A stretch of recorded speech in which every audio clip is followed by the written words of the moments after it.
Annemin kökleri Selanik'miş. Sonra baba tarafım Kırım. Kırım Tatar. Babam Romanya Köstence'de doğmuş 1921 yılında. Babaannem çok öncesinde Kırım'dan göç etmişler. Babaannem evde çok fazla Tatarca konuşurdu, hatırlıyorum. Çok gelinimiz gidenimiz olurdu. Annem de Türk gelin olduğu için aileye giren ilk Türkili gelin derlermiş.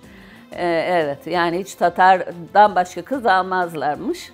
Babaannemin sağlığında bizim evde haftanın 3 günü, 4 günü çiğ börekler, göbeteler, mantı, cantıklar tepsi tepsi fırına giderdi. O zaman büyük bakır tepsilerimiz vardı, çok güzel.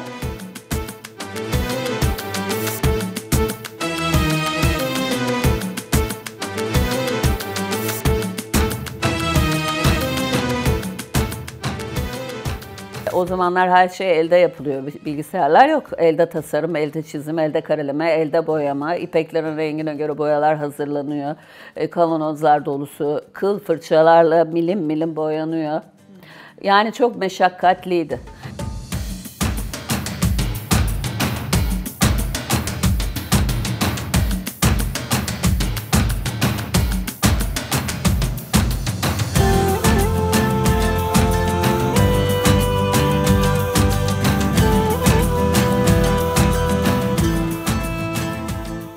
Amerika'da bir yarışmaya katıldık kendi tasarımımla.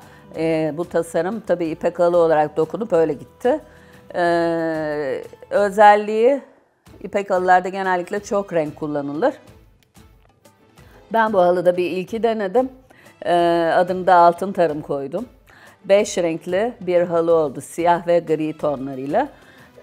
Halı Oscar'ını aldı. Meslek hayatımın 33. yılında gelen bir ödül oldu.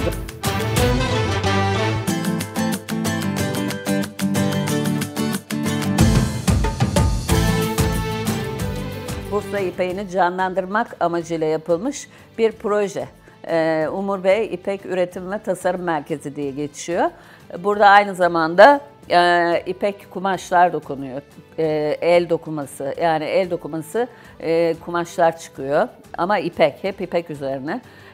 Benim tasarladığım halılar tezgahlarda elde dokunuyor ipek halı olarak.